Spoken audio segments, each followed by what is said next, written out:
We're going live. 17 people. All right.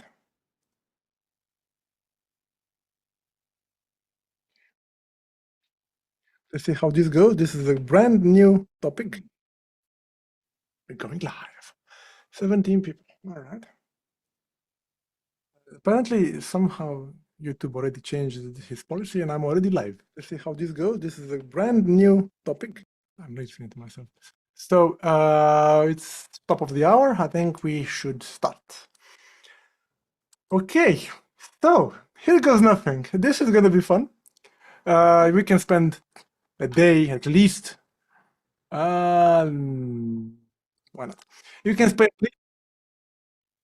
spend at least a day talking about topics here.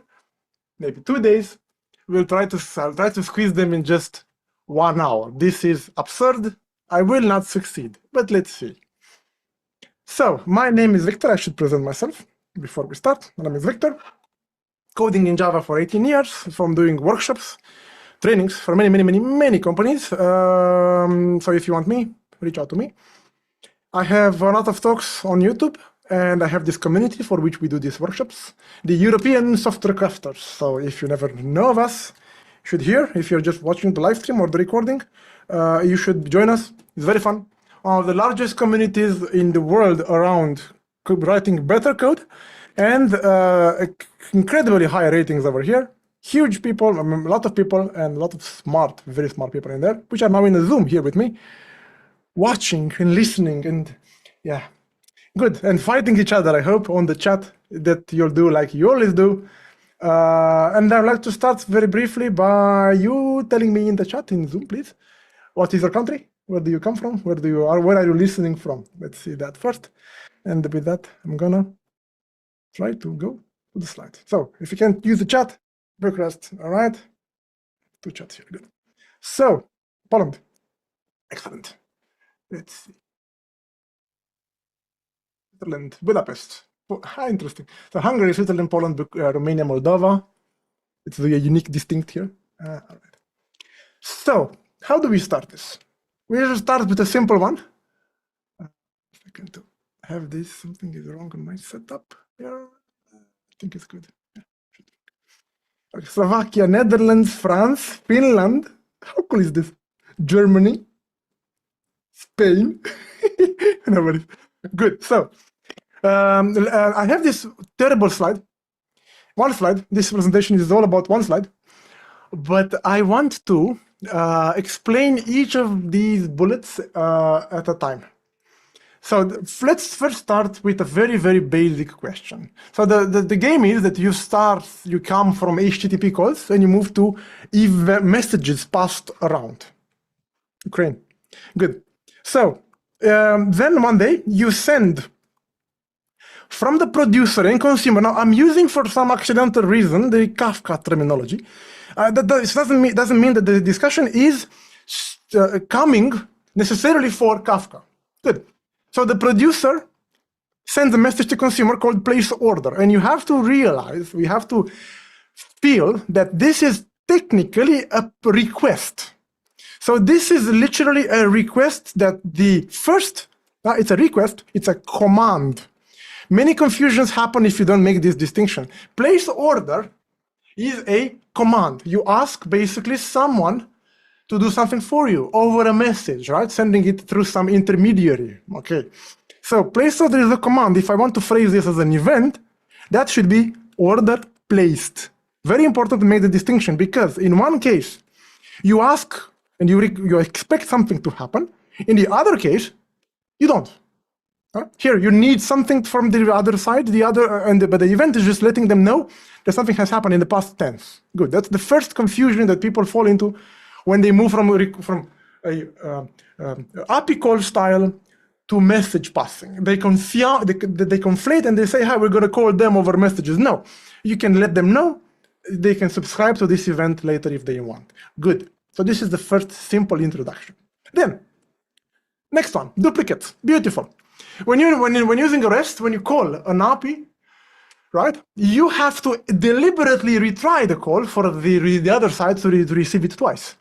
When you use a broker in between, we have basically two network communications here, from the producer to the broker and the broker to the consumer. Now, let's assume that the broker somehow failed to, basically, what does it mean for you, producer, to send? Yeah, passive aggressive, I know. If what happens if the producer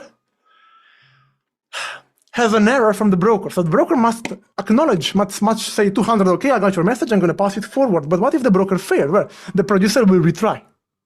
And this is how the broker can see duplicates. The solution for this is pretty simple. You can add to your message some sort of idempotency key. This idempotency key can turn as a sequence, like Kafka does, or it can be a UUID.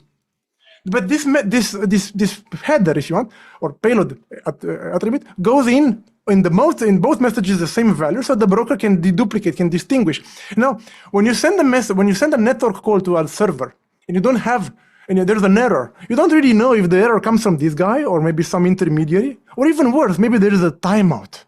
And the B doesn't even tell you anything back. There is no signal back from B. You do a request, and you don't know if B froze, if the response got lost, or the request got lost. So this is what sometimes we refer as the two generals problem. So we're going to have to retry. But then the broker has to find a way to distinguish between the retries and tell that this is just the same message sent again. So sequence or UUID you pass along. Now this is happening from the communication between these two, right? But this can follow up further here, in the sense that the consumer might see the message twice itself. Why? Suppose you got the message into the broker correctly. So nothing of this happened, right? Message is in the broker, but the consumer sees it twice. The same thing can happen. You could pass the identity key here. You can put in the message some idempotency key, which can propagate down to the consumer. So if the broker does not get the acknowledgement that the message was successfully processed, right? If there is a silence or failure from the consumer side, it can safely retry. Safely. It is up to you, the consumer, to make sure that you don't do harm when you reprocess the message. So if you can do this simplest thing by having the same UUID in the message, but then that means the consumer has to keep track of these messages in some sort of database around, which kind of sucks, right? It's more effort to do. That's why another approach would be to think of the type of message that you're really sending. So this works, but I want to rethink a bit. What if this message is called item sold? And in the item sold, you pass along the quantity that you've sold. Shit. If you happen to reprocess this message on the consumer, you might build a different image of the reality. So we call this a delta event, or some people refer to it as a workflow event. It's an event that captures the business intent of the user, of the domain. Something got sold, right? But reprocessing this runs the risk of you seeing, corrupting data. If instead you rephrase this workflow event to be an integration event, or how we call it sometimes snapshot event, that's gonna just bring the new value of the stock. If you're trying to keep up with the stock, you can just say inventory updated, right? Or stock changed. Stock changed, right? You do this, and then you don't pass the quantity that got sold, but you say here the new stock, right? Maybe you can combine the two, right? You could say item sold, here is the quantity, and by the way, here is the new stock. That's like mixed in somehow, like item sold, right? And then you say the quantity that you've sold and the new stock that is now available. So that if you change the semantics of your event, that can make the consumer safely reprocess the same message by just changing the meaning of the event. So now you understand from my slide two lines. Yay, 8 more to go. P sends the message, C receives it twice. P can add a UUID or a sequence number to D to M for later deduplication in B or C, in broker or consumer. Integration event over workflow event, the last discussion we had. Okay? Duplicates. Somehow related to that is the out of order thing. Again, for someone coming from REST API calls, this is a surprise. Like, whoa! We realize the risk, but we don't see it clearly until it hits us sometimes. So here's the diagram, the supporting diagram. We have the producer sending to broker 2 messages, and then the messages get dispatched to 2 different consumers. Why are they 2 here? Because I want to load balance and have different threads processing messages. And the problem is that for some reason, the messages get scrambled. Here, the 2, so, not here, here. The M2 comes first, is dispatched to C, but it's not even necessary for the consumer to see the second message. The messages could arrive in order, but because they are different threads, because of a bit of a race, the first one finishes later. So it sends the update, right, after the other one. And the updates over here might scramble data because they are applied in another order, in the wrong order, right? There are many cases like this. For example, this message could want to load some credit on your prepaid SIM, while the other one wants to activate a special offer of your prepaid SIM. You can't really activate the offer until you've added the money on your account. So if you scramble the order of these messages, you're dead. This will fail, basically, because you don't have the money yet. Damn. How do we do this? Let's start slow, first of all. One idea would be, of course, a brutal idea, would be to give up on using 2 consumers, using a single consumer. But that's not going to scale, right? If you have a single consumer, then the first message has to be finished before the second one finishes. But how do we ensure this? Well, Kafka does this with partitions. As long as the 2 messages have the same key, they will be guaranteed to preserve order once the Kafka receives it. So once the broker acknowledges the message, you have the guarantee that they will be processed later in the same order they got acknowledged from the broker, because they will land in the same partition. So basically, this consumer over here is technically connected to the same partition. Let's be brutal here. Partition 3. Can I put parentheses? No. Consumer partition 3. What is allowed here? Consumer of partition 3. Right? Now, of course, this comes a bit in a conflict with the scaling purposes. So if you want to superscale your stuff, you want to have a good balance between the heterogeneity of the key, the dispersion of the key, and still maintaining consistency of these messages that are in a temporal coupling. M1 has to be applied before M2. So this is a race happening in the consumer. It's not the most interesting one. It's easy to fix with Kafka, just put the same partition. With Rabbit or other kinds of consumers competing with each other, it's quite artistic how you enforce this. I'm not going to go there, but one solution would be to insert these messages into an inbox table and then process them from there later on in the correct order. Sketching a bit the solution. Next problem, much more fun, is to see the producers racing.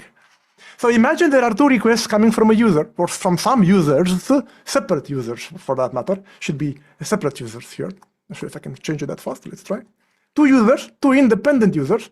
No, it's not fun. It's more fun to see the same user clicking 2 requests, right? But the requests land on different threads, different HTTP threads, like for example, Tomcat, right? Tomcat workers. And because they land on different threads, for some mysterious reason, normally we expect that the first request results in a message sent to broker. But for some mysterious reason, the first request that is here takes longer to complete. Like this. Now, what exactly happened in here? It is quite a habit when you receive some request to load more stuff from a database or from an API. If you load stuff from outside, there could be a latency added to your flow. And that latency here, you might be just unlucky. The other one was more lucky than you and got in first. How do you solve this problem? Well, technically speaking, the broker got the messages in the wrong order. So the solution for this problem is to snapshot the time the moment you see the signals coming in.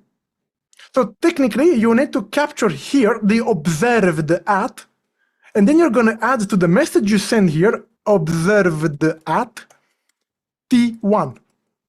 And the same thing you're going to add to the other message. So you're basically gonna take from here the time and send it in your message. The story is not over yet because the messages are still received in the order by the broker. But at least you can tell later that the messages are scrambled. What happens next? It's a fun discussion with the business because no inbox yet, but it's coming. What happens next is, what do you do with the producer, with the consumer?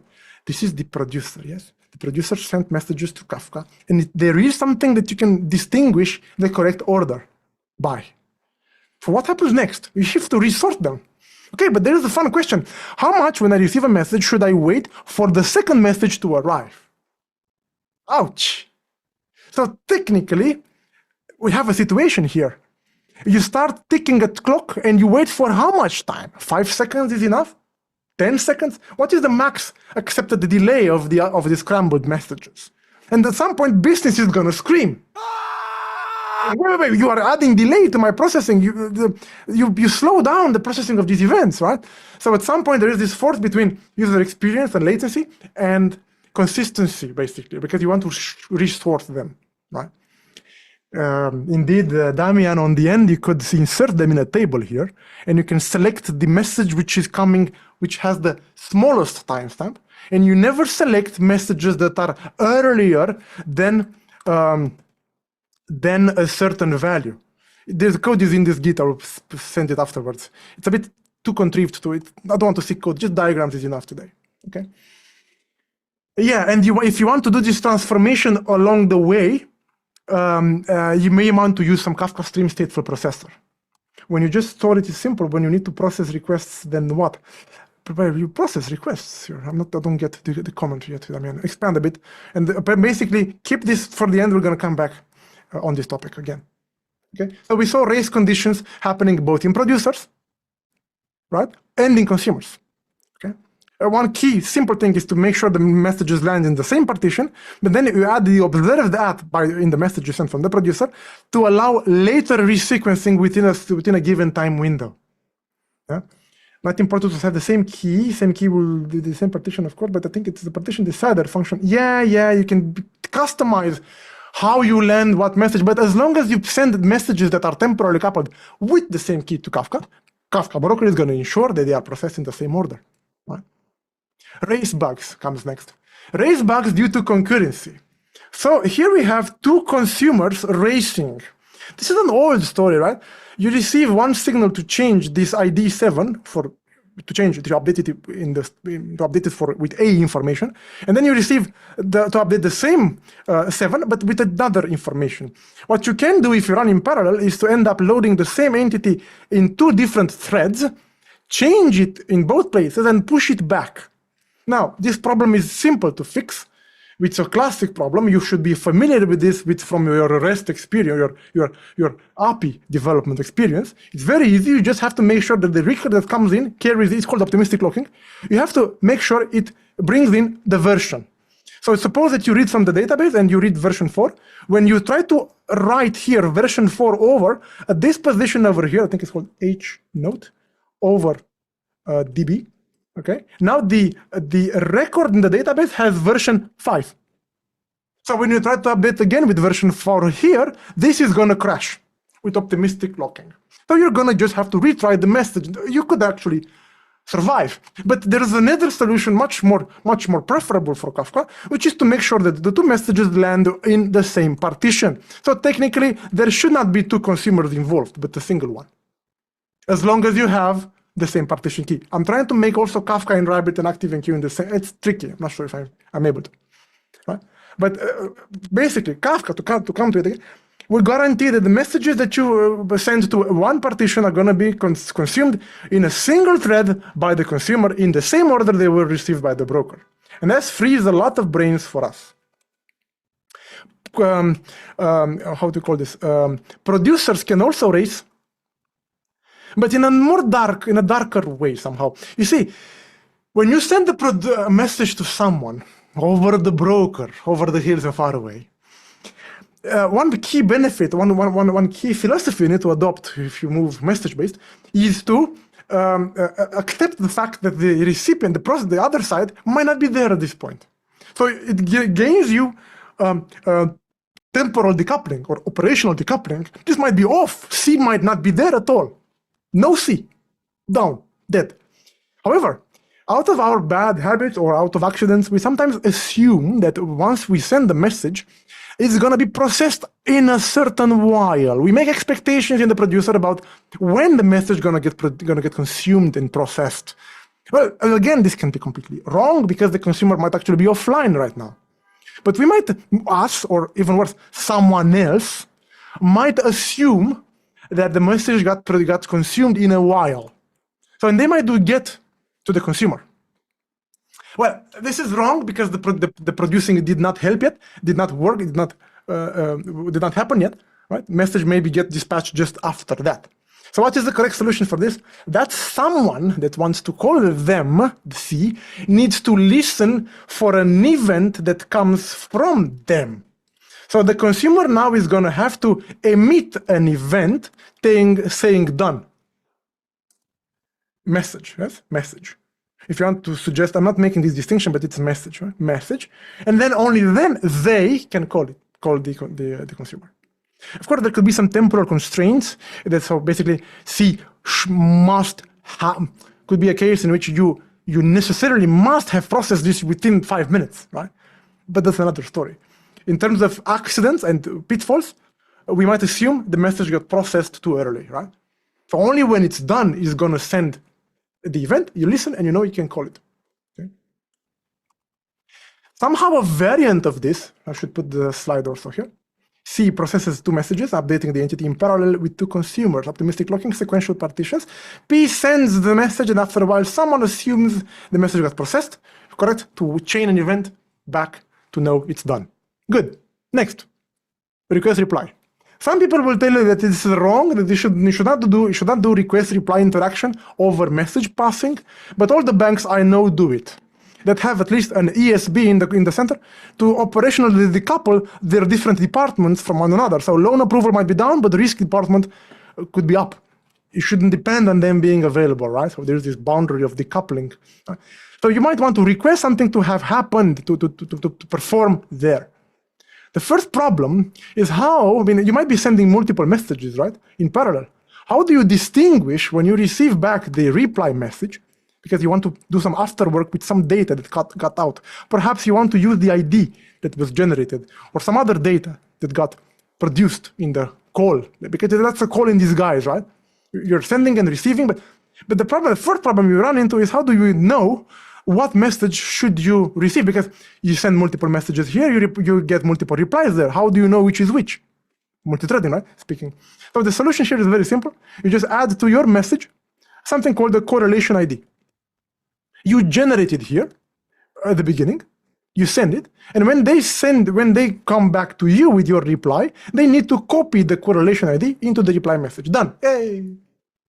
By the way, I must confess that many of these things you can find in Enterprise Integration Patterns book and site. This very good site. Old, very old. You can see the pictures. Very old, but good stuff. Evergreen message passing thing. So correlation idea, but then the next problem is, what does the P do? If you follow the UML sequence diagram here, you're gonna this suggests that P blocks until the reply comes back. Blocks? What do you mean blocks? In that thread, sleeps until the reply comes back. This is very dangerous. As I said, the other machine might be down, the department could be having a maintenance moment, so you can't really expect they will timely reply to you. This only works if the request that you send them has some sort of, how to phrase it, expiration date. If you want a reply in a certain amount of time, or you don't care about any reply. Right? And only then you afford to block for a limited amount of time to get a reply back. It's very dangerous for threads. And it's also fun when you subscribe to the broker. The broker I didn't draw here, but there is a broker in between. And there could be multiple instances of this producer, multiple machines that have sent messages. And then you have to tell the broker that you're interested for the messages for these correlation IDs. It gets very fun. You might actually, at one point, tell the broker to dispatch the replies to all both instances and let the instances tell if the reply they received was expected by them or not, based on the correlation ID. But again, having the producer thread blocked for the reply doesn't really. Shared outbox could solve this problem. Okay, Damian, you're right. But I'm trying to keep things simple first. Now, as I said, if they are down, you can't really put this to production. So one solution would be dark, but it's always to stop doing stuff in the producer. Basically, write your state, the state of your workflow you are currently trying to do, write all your variables, all the state you had right now in memory into some persistent storage, send the message, and just end the flow. And later on, when the event or reply comes to you, you load the state back from the database and you continue your work. But this adds terrible complexity to your implementation. But this is what you are supposed to be doing, to slice your flow by like a little saga. Exactly. It's a baby saga, Damian. It's a baby saga. It's a baby saga. Beautiful. Thank you. Exactly this. Wonderful. So request reply needs, we need to add the correlation ID. Producer is going to block to receive for how long? What if the producer crashes, right? What if I am waiting for a reply, but then Kubernetes kills me for some reason? You lose data, right? So this should be some ephemeral, I don't know, read requests or something not critical. Put it like that. Next, restore the workflow, the one I showed you, a little saga, good. And this sending of messages in the same time as changing the database leads us to another problem, naturally. How can I make sure that I don't write to the database? I mean, there are two interactions with different storages, right? You write to the database, you send to your consumer. What if the writing works, but the consumer fails? Shit. This is called dual write problem. The dual write problem is when you want to try a transaction, atomic, over two systems, remote systems, database and broker. Now, to put things first, this transaction is actually doable with two-phase commit. You can commit a transaction synchronously over ActiveMQ, this is ActiveMQ in this case, ActiveMQ, or Artemis, and an XA-enabled database. This actually works. But I'm not going to go there because it's not really microservice friendly. It doesn't scale very well with geography distribution, and it's still prone to some inconsistencies and some dark cases. So despite such very, very long story there, that used to be in the early 2000s the way to go with corporate enterprise development, EGB and stuff. So transactions really today, you shouldn't expect transactions across two systems at once. So what can we do? Because you see, if we don't have transaction, we have a situation now. What if we could try to flip the two operations, but then you correctly send the message, and then the update in database fails for some reason. So anyway you do it, it's risky, right? And I usually have fun with my groups when we discuss microservices. I let them play for half an hour to try to solve this problem themselves. It's it's unsolvable. The solution, really correct solution, is that you don't expect to send a message to a broker within your transaction that can't be transacted. But how do you do this in practice? Well, you take that out, and then instead of reaching to send to them, you instead insert in a table of your own database the message that you planned to send. Okay, what next? Well, every now and then, with a poller, you check that table to see what happens in the table.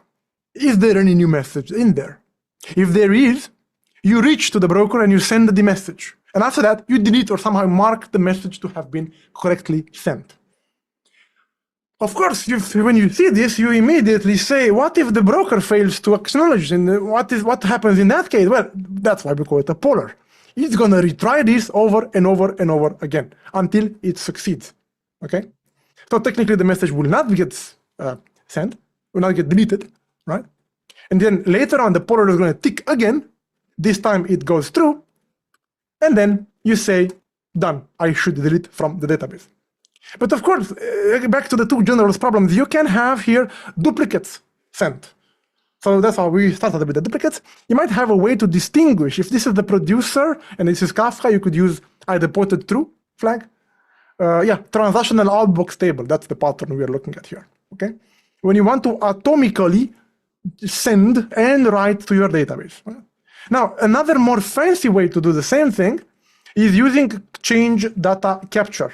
In practice, Debezium can tap into your database and automatically monitor that table for you, sending the messages out there. Again, the same risk can occur. A failure might lead to a retry, but it's fine. We found other ways too.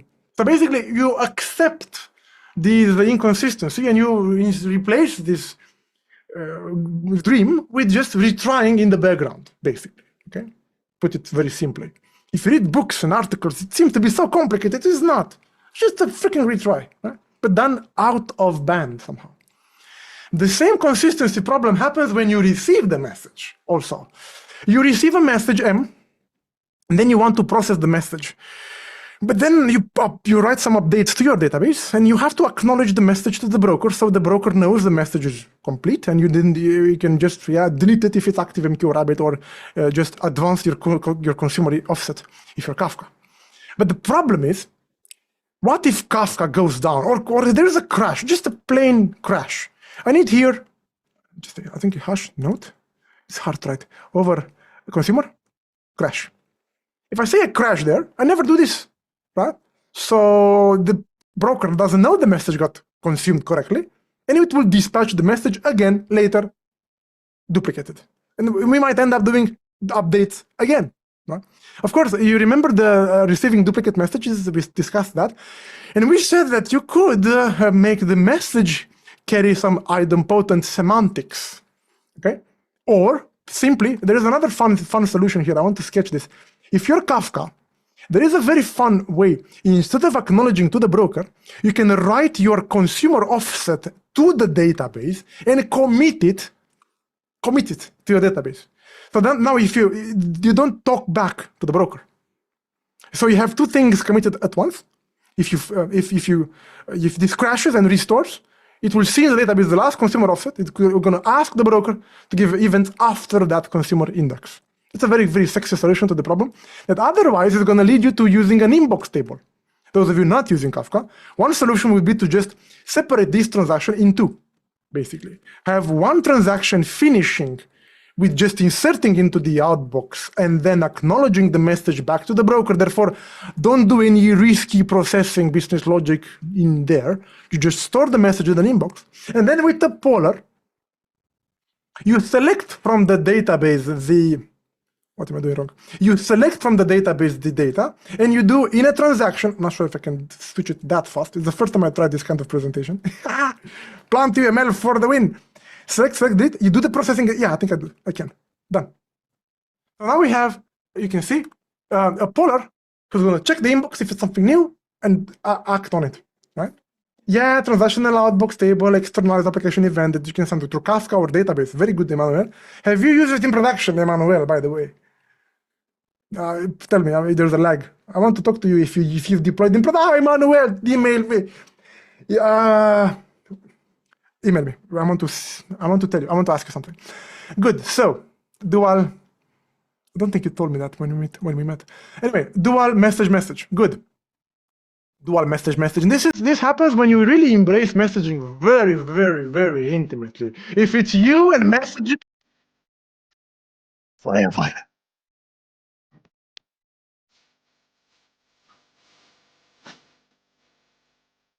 If you start rather sending messages over calling APIs, this is the signal. When you look at your wires and boxes and you see more Kafka than API calls, mostly, then you will fall into this problem. If I want to turn back time a bit, remember duplicates? There's a dark scenario in which you might not have access to change the consumer to make it care for these duplicated messages, in which case you might want to put here in place a deduplicator. So a dedupe can actually be used by the broker and then to send the messages to that, and it will send further only unique messages. That we call this, I should do this afterwards, we call this a message transformer. But the problem is that once you receive a message, right, you might want to send the message in the same. You don't want to introduce duplicates. You want to reduce them. You want basically exactly one semantics.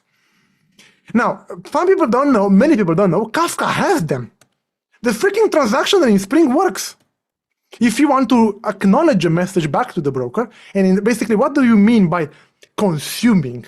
Consuming really means the consumer tells the broker that we acknowledge message one. This is the writing part back to the broker. And technically, Kafka can do this. It can accept for you, consumer, saying, I acknowledge this message, and I send this message as well. Or maybe more messages. Why not? We can split the messages in three. That works very nicely. Very nicely. Kubo-chan, ask this question at the end again, please, on YouTube. I'm gonna come back and explain again. I'm gonna need to skip it the flow a bit. I'm doing also timing here to see if this fits sometime. So M2, M3. This can technically work, right, to split the message. But what if you want to aggregate messages? What if there are two messages, let's say part one, part two, that you want to merge together? Well, that means that in between you receiving them, you have to have some storage. And that turns your message processor into a stateful message processor. Now, you can open here the Pandora box and start playing with inbox and outbox pattern, writing to some storage of your own, transacting, doing retry, and the potency key kung fu. Or you can use Kafka streams, which offer very cool support for such stateful message transformations. Okay, I'm not going to push you harder in that because it's a particularly sexy kind of hell. Be very careful, very high maintainability costs in there, but they solve a very tough problem themselves. So commit updates plus your updated consumer offset in your consumer, not reconsume messages later. Oh, I forgot to tell you, if you want to consume messages from Kafka, because Kafka it's in the house in this case, you can also use CDC to have the broker spill or push. Basically, all of this thing, you can replace with CDC. Having the broker pushing to the database directly the messages. It's very cool, very trendy. Yeah. Done. You just connect the Kafka to broker. In this case, it is Kafka, not just a broker. Fun.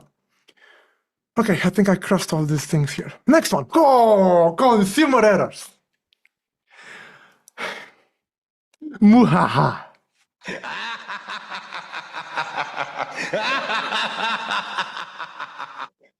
This is arguably one of the most difficult mindset changes when you move from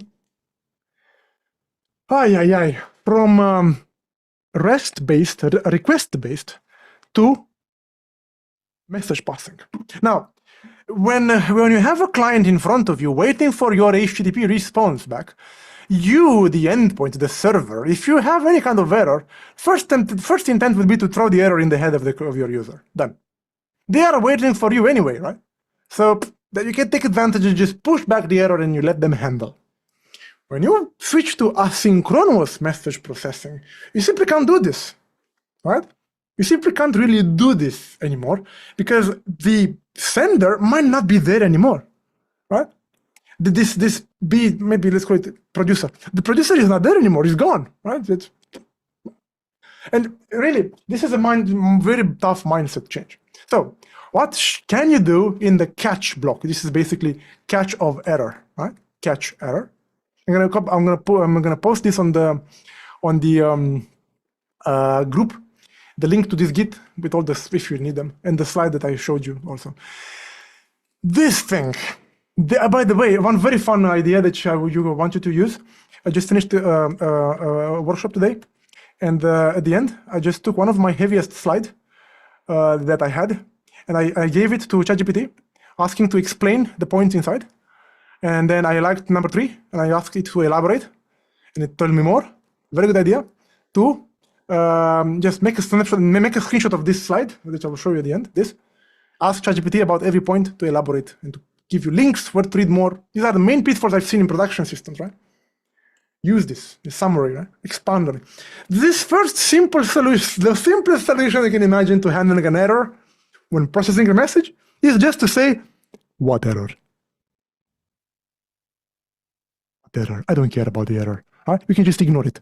Wow, that's big. What do you mean? I mean, that loses data, right? But first, you have to acknowledge the message back to the broker.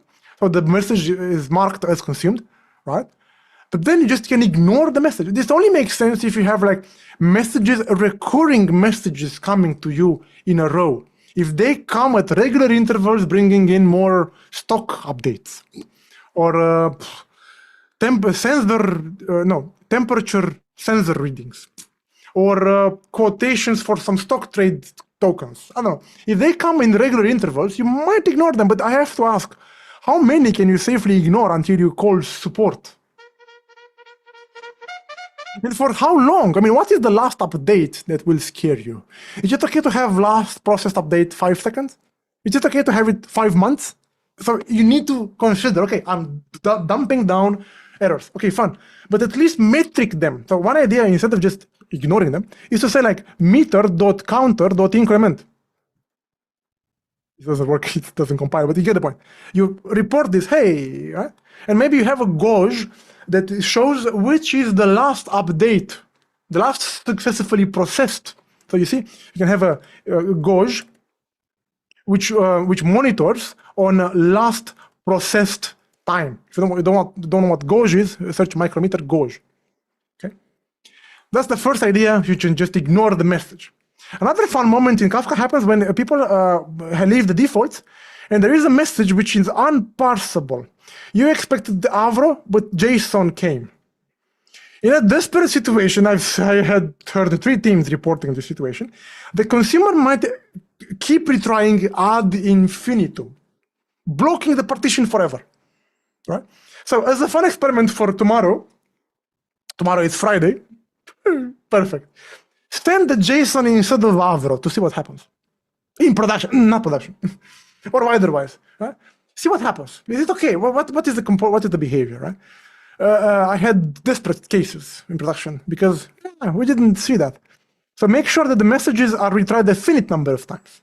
Okay, and really experiment with sending such an invalid, or the message is validated at the entry to have some fields never null, give null. They expected a string, perfect, give a number. Kill it. Poison pill message, exactly this is the pattern. You can't expect for them, you just have to be very creative. Now this poison pill, the poison pill message can actually kill the consumer. Now this is very dramatic.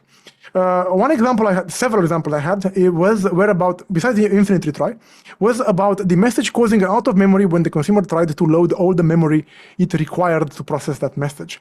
Imagine an order, like in Amazon, containing 1,000 independent order lines. What is this madness? 1,000 independent products, different products. Who does that? Systems start popping up like popcorn because they were trying to load 1,000 order lines with product details and stock updates, and it just crashed the consumers. So what happened? The consumer instance crashed, Kubernetes restarted, and it gave the same message to the next order. If you had competing consumers, it just killed all the consumers in a row. So basically that partition was blocked. You would never see a message later than that message. Another particularly interesting with Kafka, but this can happen with any technology. Right? If you take too long, you can get killed, right? Or out of memory, very easy.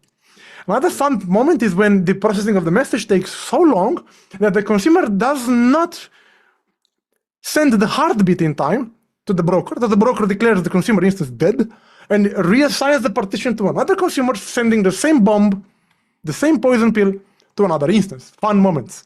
So you will see servers or threads dying all in a row. Fantastic experience. And rebalancing partitions. Yeah! Very fun. Fun in production, hashtag. Good. I don't know who, but it's still recorded on YouTube, don't worry. I don't know, Adrian, someone came with a friend, someone brought AI in and left. The AI left with them. They're still on YouTube, don't worry. So, of course, this is not the first thing you thought when you heard of errors. You probably wanted me to say log. Yes, I will say log. Hey, log it. But it's very interesting how you log it. You will say log error, but what you log in there, it's tricky if you can put the message inside. I'm not sure you can really log the content of the message as a JSON. It's sensitive information, perhaps, right? It's tricky. So it might not really work. But still, it's important that the error message starts with something that will I don't know, wake support. Or I don't know, alarm Grafana, alarm P1, something that would irritate some tools that scrape the log. Very important, not just log info, failed. I know, log trace. Depending on how much you want to intervene, different levels, right? And there are tools that can scan the log for such and raise alarms. Right? You could, of course, first try to retry the process a number of times. right? I think that the UML version is like not. It's the first time in many years I actually write UML. Oh god, but it's really neat. I can draw over it if I want. Yeah, nice. So you can retry. Actually, I think it's loop. Huh? Yeah, retry. Yeah, you can retry a number of times, of course. But how many times? Not infinite. I don't know. 10 is the default, I think, for Kafka. Choose your weapon. Although it's very fun also the retry, because doing an immediate retry after you just failed is very unlikely to succeed, right? So maybe you should do timed retry. And if you want to do this with Spring, you should be looking into retry topic. Very fun discussion there. A reasonable failure rate. I don't know, Adrian. It depends on the domain. The eternal answer. It depends. I don't know. It depends on what data you're losing in there. Depends. You could say 0% is the alarm threshold. You can say 99%. I don't know. Depends. So you do the retries, of course, right? But then, because you can't really log the message into your log as a JSON, a privacy thing, you might want to send it to a special, better place where all messages go to die. It's called dead letter topic. Pray together. The soul of the messages died here. So you basically send to the broker back some special place where special people have access to see special things. Fun. Now the dream was always that you can just take the message from the DLQ, push it back in here. All my customers tell me that they don't do this. They just look in the JSON, the support teams, and they just, I don't know, either fix the data in the database or craft a new message they put in here. You can't just blindly retry that. Right? Now, in more interesting cases, you might want to exponentially try. And more interesting, when the error is actually something very interesting, for example, payment failed, you might want to record this as a business interesting event in another topic, right? This leads to two interesting discussions that can fill an entire day of discussion, which is who listens to the error message. Pay attention. Remember command versus event. I'm going to use this now. You could be a microservice here who was requested by someone with a command to process the payment. Who did that for you? We call this an orchestrator, a boss, a workflow manager, a BPMN, BPL, some workflow manager. In that case, to this command, you're going to respond, basically, by emitting an event that says payment failed. Event. Payment failed event. In which case, you are in an orchestrated environment. Make sense? Or, if you are in a choreographed environment in which A sends a message to B, which sends a message to C, to D, and so on, you might not have someone to report to, in which case we use what we call a saga executioner. You report an error from whatever in the flow, and there is this executioner who is just going to kill and undo what happened before by firing compensating transactions. It's a long discussion. I'm just scratching a bit the topic. It's deep, deep, deep. Also in this game of choreographed messages that happen in a chain, by the end of which the loan must be approved. When you initiate the flow, any of these parties might have a bug in which they don't throw an error, they don't log anything, they just fail to send a message, so they broke the chain. In which case, usually when you start a choreographed hell, you will set up a scheduler somehow to watch regularly whether there is some sort of outcome to this flow. Do we eventually report an error? Or do we refuse or accept the loan in the end? What happens, right? So you might want to set up these protection mechanisms for broken message chains. If some party on the go fails to send further the next event, the next message. Long discussion there. I'm just scratching. Ask ChatGPT. You can transcribe all this in YouTube, right? Anyway, security and privacy. Of course. What do you think? Yay. Let's send the person details. The person details. The personal PII detail. What bad words can I use more than that? To the other system using messages. Well, nothing is technically wrong as long as you control who can subscribe to this particular topic, right? So I had a situation with one of my clients that they had a Rabbit broker, and all the systems that ever wanted to listen to anything in Rabbit, they got access to Rabbit. And they could listen to any topic, any queue they wanted. Well, that's not protection, right? So what you can do in this case, I have to be careful. What order should I present this? Yeah. First of all, you should try to authorize per channel, right? So this should not be just the broker. This should be one particular topic. Right? If you're cloud, you should grant access selectively, of course. Then another idea would be to send the details you want to send. If you really want to broadcast them to anyone interested, this maybe you should try to encrypt them. Now, what exactly do you encrypt them with is a fun question. It's a symmetric key, easy to crack. Is it asymmetric? Probably. And this asymmetric key, I want it to be per person. It's called per human asymmetric key. What does that allow us to do later is that if this human wants us to forget him, we can just burn the key in the central repository and no one can make sense of the data anymore anywhere. Fun thing to keep in mind. Data subject specific asymmetric key that you burn when you want to forget someone. And the rule is no one is allowed to decrypt and store decrypted form. You only store encrypted. Every time you want to decrypt it back, you go to some central key repository and you fetch the guy's key.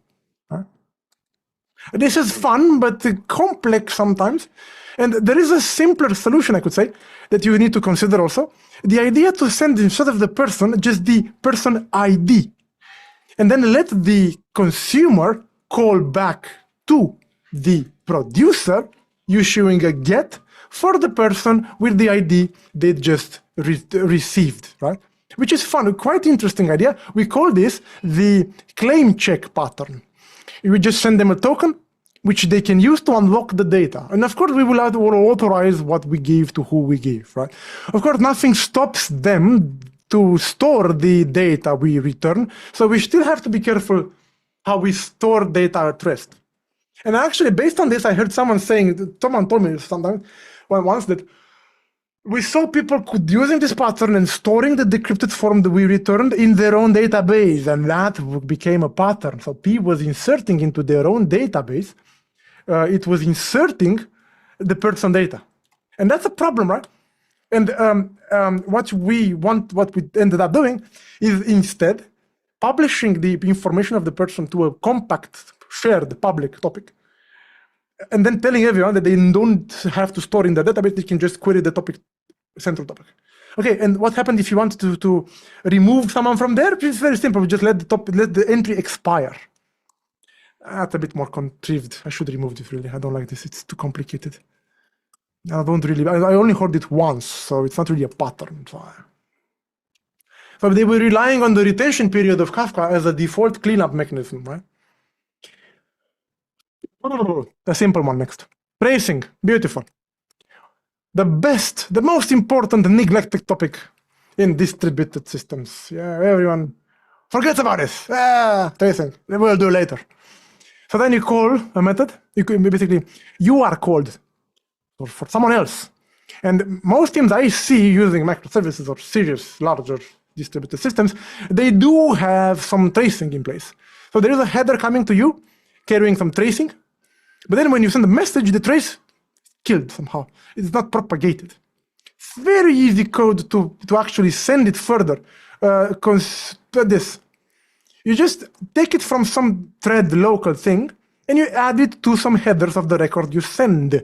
Or you use the OpenTelemetry agent that can do this for you automatically. Rabbit and ActiveMQ, I'm not sure. I think you need to write some code.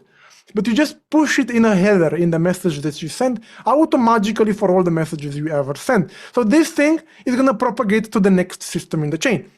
And then when they call the next system, they will automatically add the trace ID. So you get, again, observability into your world, right? And then you can trace fun moments, fun things.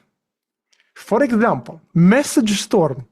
We define message storm as being an absurd number of elements of messages sent in a very short number of time.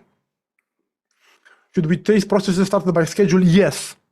Yes, Damian, 100%. scheduler creates this trace ID and it propagates. I think it's done automatically anyway. So many in short time. There are two cases here. First, the famous war between batch processing and event streaming. Historically, we have processed data off-band, like say back office style, using batches, right? Every night, every hour, every week, we were processing large amounts of data. It's a very efficient way to process. But then if you want to push the results of this processing into Kafka or Rabbit or ActiveMQ, you're gonna flood the system. You might actually kill the poor Rabbit with 1 million messages in 5 seconds, right? So this is one of the problems that can hit you, right?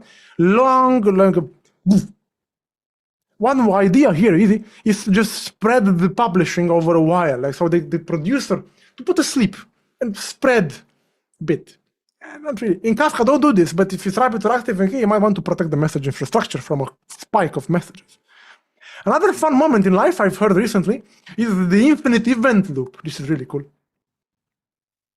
The infinite event loop is when two messages produce each other. So let me show you the story. If this producer, this was the first one, was emitting, basically what P1? No, not producer. These are just A and B, two systems, right? A and B. BA is emitting messages, publishing the shopping carts that are checked out. To these shopping carts, this message, if it needs the shopping cart, it sees some product related to cheese. It will reply with it will publish a message saying that we need to add for free cheese paper to the cart.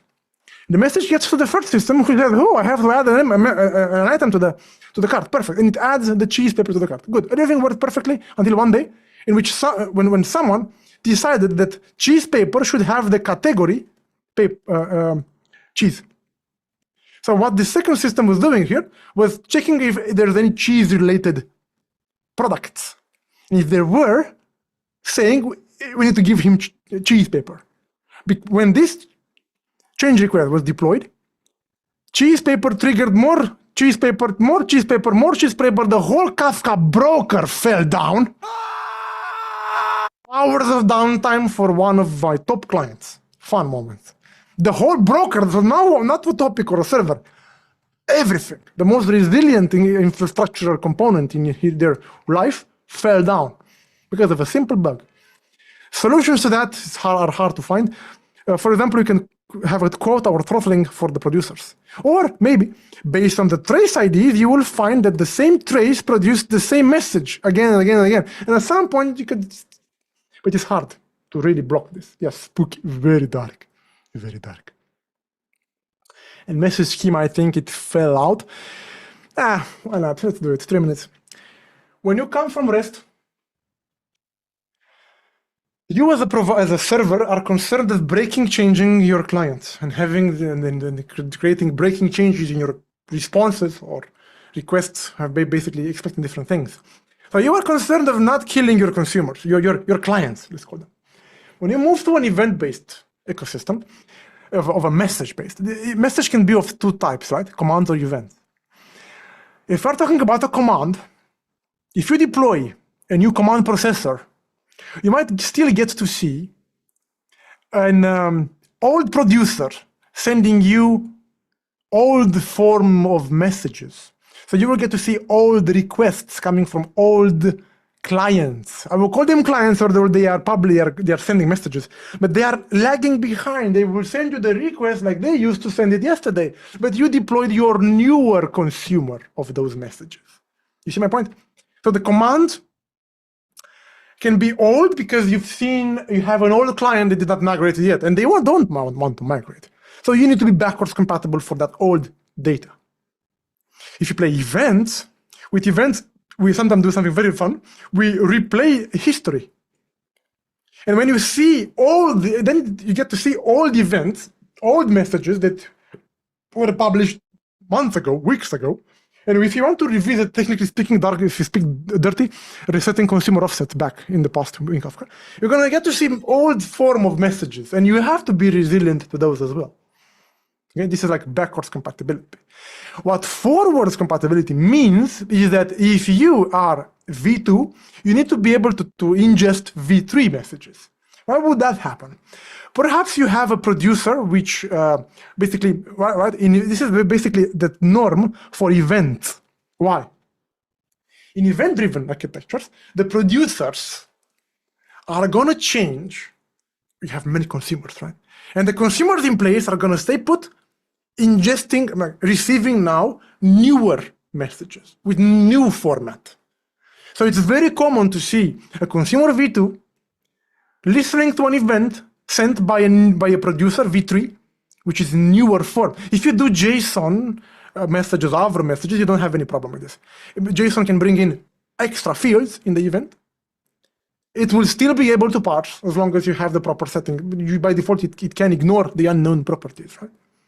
A mistake you can do, that some of my clients did, is to use Java serialization, because then if your consumer wants to deserialize the binary format of the Java object, it will fail, even if you just added a field.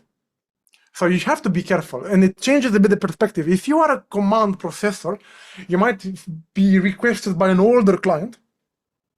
Okay, that's backwards compatibility.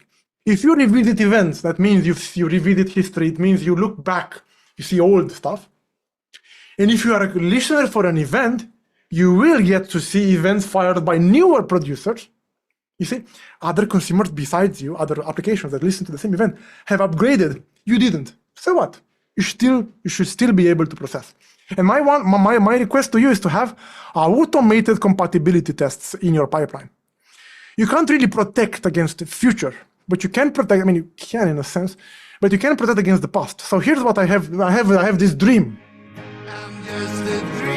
I want in my Git to have a sample of all the past version events I ever had, and in my build to prove that I can send them to my processor and it parses them and works correctly.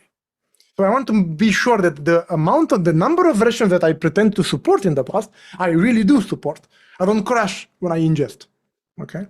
Schema register can do this automatically for you. There are backwards forward compatibility with Kafka that you can have in your build pipeline. And I'm done. I'm really done. Protobuf. Is protobuf forward, I think yes, with one condition to add at the end. Let's see. Compatible as JSON is protobug. No. Opa. Are you sure? Are you sure? And this time I'm gonna ask with searching the net.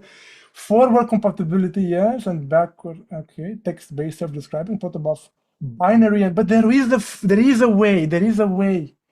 If you come on. If any one of you knows about this, please help me. I'm just using my dog here, please. It's not a professional response here. Git hook, maybe, but Jenkins pipeline. Just build. Yes, has some caveats, and you should probably read into, let's see the references, sources.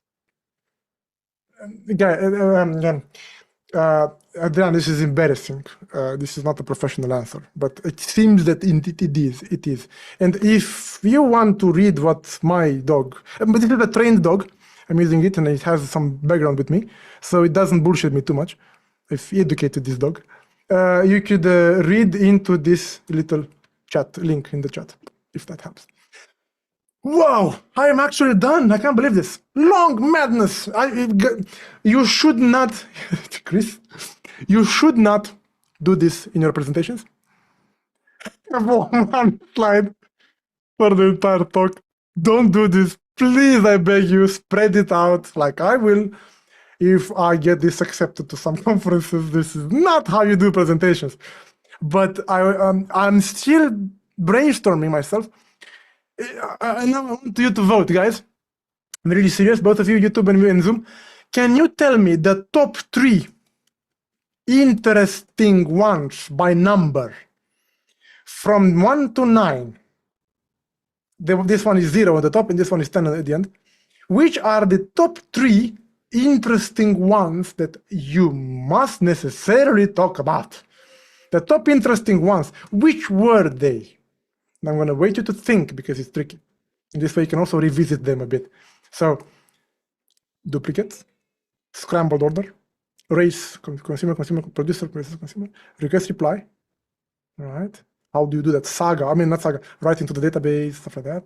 Dual write, error handling in consumer, privacy tracing, protection about abuses. Which one do you think is the most, which was the most interesting for you?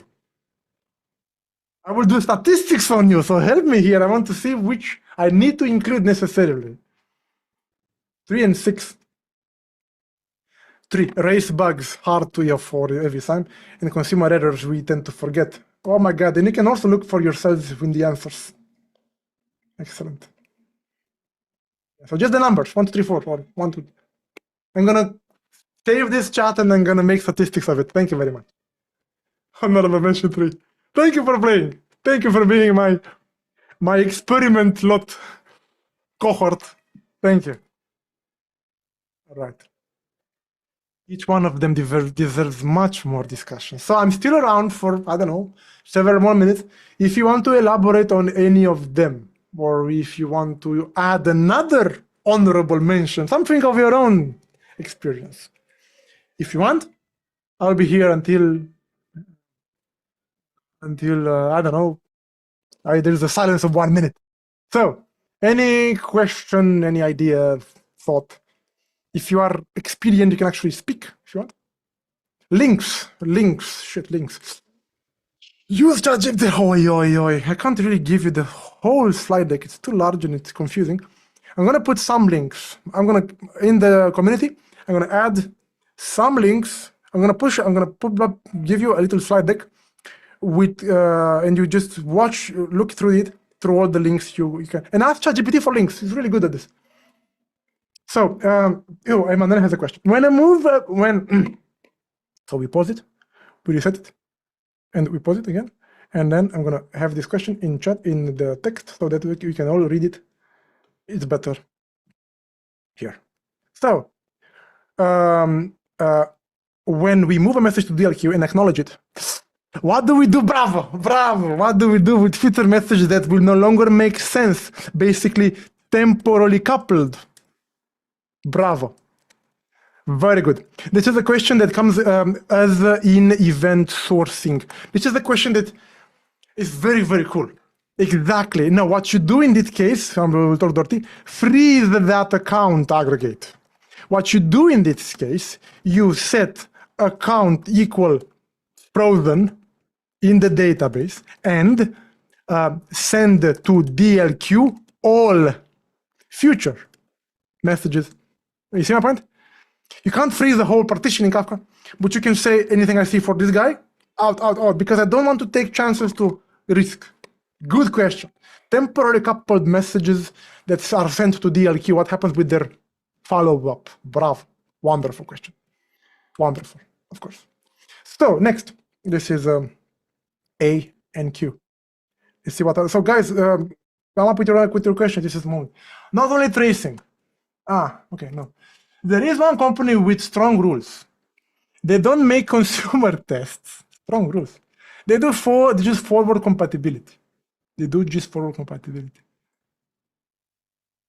Well, yes. Even if you implement carefully the consumers, so even if consumers are forward compatible, the producers might accidentally break their backwards. How to phrase it? Change the for example, turn a string property into a number one. In an event, right? A string event property into a number. And then you have to make sure what you can, how to phrase it. Is it JSON based or Avro? I believe JSON, because if you have Avro, you would have used that instead, right? Now, if you use JSON, perfect. Then I have a suggestion for you. I've been told, because that's my life today, I'm told stuff by my groups, that there is this tool which is called OpenAPI Diff. OpenAPI Diff is a library It's not really exactly what you need, but the point is it will compare. Where is it? POM. It can compare open API diff. Come on. You can Google this package and you'll find it can prove that OpenAPI, not JSON, but it can actually prove with a test that this JSON is compatible with this JSON. And you should have some schema behind. How would you do you market your schema now? So I want to ask: is anyone in the room here using async API spec? This. Is this already mainstream? Do you know about this? Have you started using this? If you're new to using Avro, of course. This is an idea. This is similar to Swagger, but for messages. Some of my clients reported using this already, and you can find a similar tool to what I showed you for async API. So you need to have some tests. Maybe the test can be on the producer side to just prove in court. Basically, every time you change the schema, you check that the new schema, if you extract it like this, is compatible with the old schema from Git. Very good. Wow. Okay, good. I was going to ask what happens if the outbox. Okay. I'm going to move to the next question. So basically, yes, you need a test, but on the producer. But how do you prove the consumers are forward? Question. The matter of trust in there, right? I was going to ask what happens when the outbox delete fails. Perfect. No, the Bezium will keep retrying. So, let's go there. And correct me here, guys, in the room, if I am getting a bit imprecise in my explanations. So back on the UML. Where are you? Kafka. For some reason, I put that UML in Kafka, but it's not really related to Kafka. So you are mentioning the delete from the outbox. So you want a database to message this one. What happens if in this case, the delete from the database can't work? So if this last line fails, what is going to happen? Is that, so the error is not with this, but here. First of all, I must say, it's very unlikely. But what is going to happen? You're going to see the same thing again later. You're going to see another message sent to Kafka or to whatever message. So what do you do then? Wait, interesting. How do you distinguish that you are sending a duplicate? You can't really assign a new sequence number. So what you can do is to, when you insert into your outbox, to insert over here the idempotency key to be new UUID. And then when you select the message, you select it along with the idempotency key, which will be the same here, here, and here. This is not relevant, but here. So you'll get to send the same idempotency key to the broker. How the hell do you do that? Interesting discussion. I don't think it's 100%. How can you take advantage of Kafka deduplication natively? The Bezium is going to do some magic like this itself. I don't know exactly this problem, but I have a friend that I can ask, just not to leave the answer empty. So, yeah. Don't really know. If any one of you knows, please help. We do collaborative. The manual approach, blah, blah, blah, blah, blah. Yeah. So again, the philosophy, the design behind this is that once you save it, all the retries that follow should be distinguishable as duplicates, right? The one myself, how does the Bezium do it? Exactly. Has a DB tails the database transaction log, sees the insert as a committed change, streams it to Kafka. No, don't need to delete, correct, because the Bezium will not delete anything from the outbox table. It will just publish the latest inserted rows, right? But how do you guarantee the exactly one delivery? Why? Because, wait, we're getting there. But no, I think I'm hallucinating it myself. I need more Googling for this. There is a trick around, I'm sure. Bezium does a trick. Damn it. Then I'm not sure. Search. I'm not sure if it's correct. I should have some links to give you. There is a trick. I know there is a trick in which it guarantees exactly one delivery to Kafka. There is a glue there, the magic glue. I think there is a somehow it uses the same sequence number probably to the broker, so the broker can just natively ditch the duplicate. But I'm not 100% sure. You got me offside here. Let's see. Leveraging each other,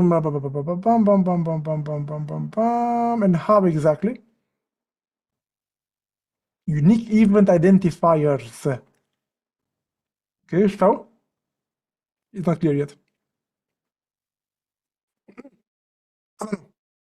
Just to mention, the DBism is super annoying and adds specific constant on the DB or the related send message has to be still back and or forward compatible. Yes, basically, if you do DBism, what I have to say against it is that your database table that you listened with DBism becomes your external public contract. You just have to acknowledge that you're going to insert here JSON, which is technically your public contract. This JSON over here, it is your public contract. Right? Very important. Where's the best place to store the Avro schema for a topic? In the event registry, I mean, schema registry. Schema registry. Why don't you run a schema registry for the Avro schema on your own machines? Why not? I've seen AVCC files stored in Git, probably in the producer because they have the last word about what should go in the event, right? But you should use schema registry to make tests for backwards forward compatibility, to have a source of reference for everyone. Yeah, but coming back to Balázs, this, the moment you want to write something in the table to get out of your system, that's your contract. Be careful how you change it, right? I think that's enough. It's been quite some journey, and each topic deserves much more attention than we gave it, right? All right, so I believe that is kind of it. I'm going to start this one more time. Maybe there are more things, and I will remove. Can I remove 30 seconds now? So, thank you all for your attention, and if you are not in the community, I invite you to be here and collaborate with the chat here. Very good discussion. That's why I'm here, for your discussion, basically. Yeah, thanks a lot, and see you for the next one, which will be about making fun of a diagram. Hey! And after that, I'm going to schedule one about focus, maintaining focus. I've seen Kafka auto commit.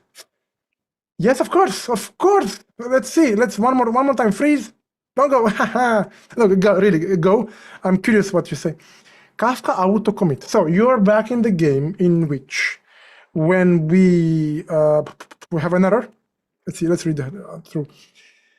So it auto commits. What that means is that it sends back to Kafka the message is processed every 5 seconds. Okay. After restarting with a consumer with a 2min diff, you need to help more, Adrian. Let me see if I get it right. We have the broker, get the messages. Basically, you download a batch of messages. Every 5 seconds, you acknowledge the messages that were processed. Now, in the window after the last acknowledge to the broker, the consumer might have processed some things, but then you restart the consumer. Kafka, we love Kubernetes. We kill the consumer comes back up, so the broker doesn't know about the window of messages processed within the last 5 seconds. I'm a bit confused what you mean by 2min diff. I'm not really sure what you mean by 2min diff. I would expect the next consumer that starts to take the partition will see these messages here that were never acknowledged. I expect that. I don't get the end. People kind of started leaving. So if you want to speak, please feel free. If you want. Duplicate. I will stop also the stream on YouTube. Just a second. Just it's enough. Okay. No. And hello. Yes, I can hear you. Good. Tell me. Okay. Sorry. Maybe I wrote it bad.